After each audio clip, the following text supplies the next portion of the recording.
O fetiche de muitos durou muito pouco tempo, né? Fernando Diniz está demitido da seleção brasileira. Edinaldo Rodrigues, que foi devolvido ao cargo aí pelo Gilmar Mendes, né, do STF, tomou como sua primeira atitude, depois de retomar o poder, demitir Fernando Diniz, que para mim não deveria nem ter sido contratado. É óbvio que tá muito se falando em torno do nome do Dorival. O São Paulo já tá com muito medo de perder o seu treinador. Vamos esperar para ver o que vai acontecer para a gente poder... Prometo que eu gravo um vídeo da minha opinião aqui a esse respeito. Semana que vem já volta aí os podcasts. Aliás, dá um recado para vocês. Já tem a agenda pronta, tá?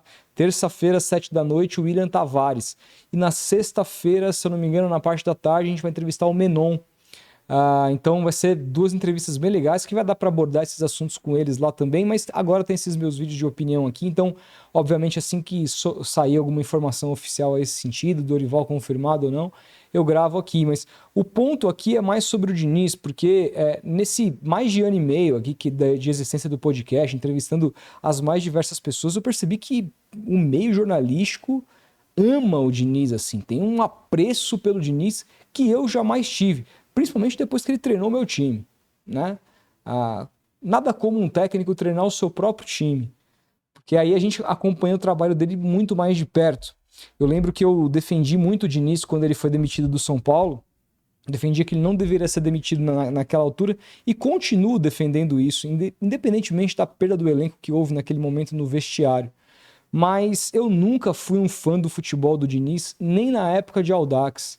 Para mim sempre foi um tipo de jogo que, diferente do que... Eu sei que eu nado contra a maré, mas diferente do que a grande maioria acha, eu acho esse tipo de jogo do Diniz um porre, chatíssimo, com pouquíssima objetividade.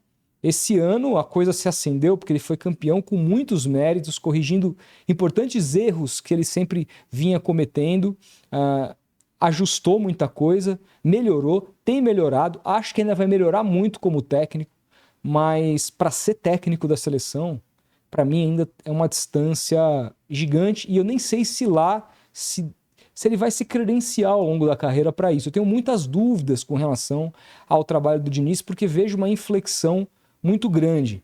E acho que o jogo contra o Manchester City mostra isso por vários momentos.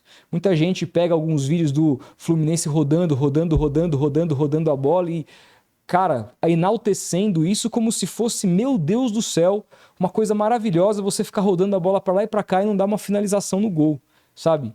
É patético, chega a ser patético para mim o fetiche que as pessoas têm com essa posse de bola inócua. Se a posse de bola ela é produtiva, ela é objetiva, tudo bem.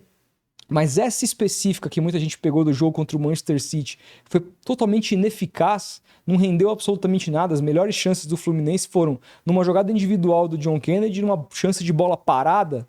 Se as pessoas ficam enaltecendo isso, assim, eu na minha cabeça eu não consigo entender o porquê. Não consigo entender o porquê. E nem quando isso acontecer no meu próprio time. Nem quando isso acontecer no meu próprio time, porque ele treinou meu time, já vi no estádio, e eu achava, cara, uma coisa assim inexplicável. Para mim, futebol não é isso, tá? É óbvio que se você consegue, como, vou citar um outro exemplo, do meu time, o Sampaoli fez em 2019, que era um time que tinha muita posse de bola, mas era um time extremamente vertical, aí é outra parada. É uma outra parada. Agora, o Fernando Diniz, eu particularmente nunca fui fã.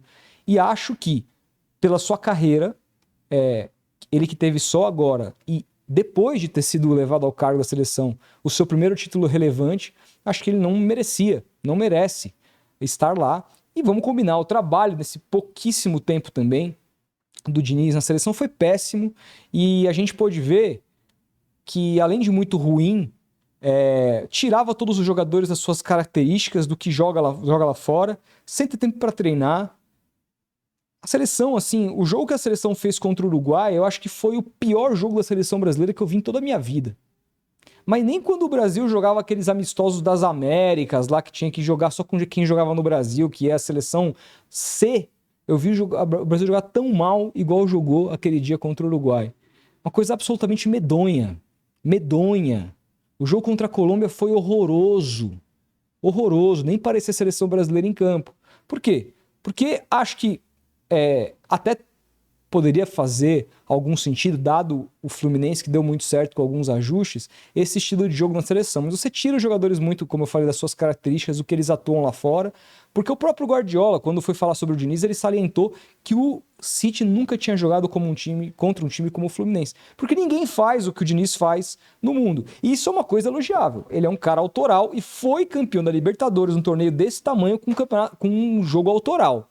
Isso é para se ressaltar. E isso vai além da minha opinião pessoal de ser fã ou não do estilo do cara. Porque isso, gente, assim, você pode ser fã de qualquer estilo, tá tudo bem. Você pode ser um grande, sei lá, cara, um defensor, por exemplo, do futebol do Simeone, que eu também não gosto. Por outras vias, mas também não gosto. Tá tudo bem, isso é questão de gosto. Mas não podemos negar que o Diniz teve muita competência esse ano com o trabalho que ele teve no Fluminense, a partir de mais tempo para trabalhar, a partir de ter jogadores também muito técnicos na sua equipe, jogadores que ele nunca tinha tido em termos técnicos na carreira. Ele desempenhou um ano muito legal com um trabalho autoral, um trabalho que ninguém... O que o Diniz propõe em termos de futebol, ninguém propõe no mundo. Ele, nesse sentido, precisa ser elogiado, porque é diferente. É um diferente que, particularmente, como eu disse, não me agrada, mas agrada muita gente, né? Agora, você aplicar esse tipo de jogo autoral sem ter tempo para treinar na seleção é praticamente inviável. Se com tempo para treinar... Porque assim, gente, a gente fala muito, né? E voltando pro jogo do Manchester City e Fluminense, a gente fala muito das questões da diferença econômica. É óbvio que depois de um 4-0, a gente vai cair para essa seara. É absolutamente natural. Apesar de que o City estava sem os seus dois principais jogadores em campo, um time ali meio mistão. Mas se você for olhar com cuidado todos os gols do jogo, você vai ver falhas defensivas de sistema defensivo claríssimas do Fluminense. Claríssimas. Claro, o Manchester City aproveitou, tem sua qualidade, é um dos melhores, se não o melhor time do mundo, um dos, né, hoje. Mas assim, se com muito tempo para treinar, com jogadores de qualidade, falhas gravíssimas de sistema defensivo, que sempre foi também patente do Diniz, são feitas a nível de clube, no dia a dia, imagina numa seleção brasileira.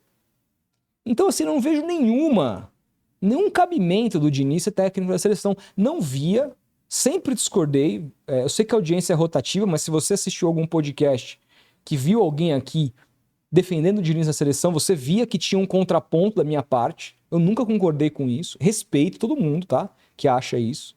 Mas nunca concordei. E aí agora, fica tudo muito claro. Porque teve aquele fatídico jogo contra a Bolívia, né? Que todo mundo... Senhoras e senhores, temos um técnico. Carlo Ancelotti, por favor, fique aí que o Brasil é... Disseram isso aí na internet, né? Contra uma seleção que faz a pior campanha da sua história, que já não tem nada demais, né? A gente sabe que a Bolívia sempre foi muito forte apenas em casa, e nesse ano, nessas eliminatórias, nem em casa tá conseguindo ser, e todo mundo se iludiu. Todo mundo nossa, troca de posições, isso aqui. Bastou vir um adversário um pouquinho mais cascudo que a coisa se ruiu completamente. Completamente. Acho que o Diniz ainda tem muito arroz e feijão para comer. Acho que ele ter abraçado duas causas não foi bom para ele. Não atrapalhou seu trabalho no Fluminense, tanto que foi campeão. Isso para ele foi bom. Mas acho que era inviável continuar ao longo do próximo ano, independentemente de quem seja o técnico. Acho que tem que ser um cara mais preparado que o Diniz. No Brasil, o Dorival, que está sendo cotado para mim, é mais preparado que o Diniz. Não seria o meu técnico ideal, mas eu acho que é mais técnico que o Diniz, é bem mais técnico que o Diniz, na minha opinião. E o Diniz agora tem que continuar evoluindo, percebendo onde ele está errando, fazer os ajustes corretos e tentar, quem sabe, nesse jogo dele autoral, melhorar ainda mais para um dia poder se credenciar de maneira definitiva, não como interino. Mas para dizer, hoje eu tenho todas as credenciais para ser o técnico da seleção brasileira. Em 5 de janeiro de 2024, às 5h20 da tarde, quando eu estou gravando esse vídeo, na minha opinião, ele não tem. Mas eu quero saber a sua opinião. O que você acha?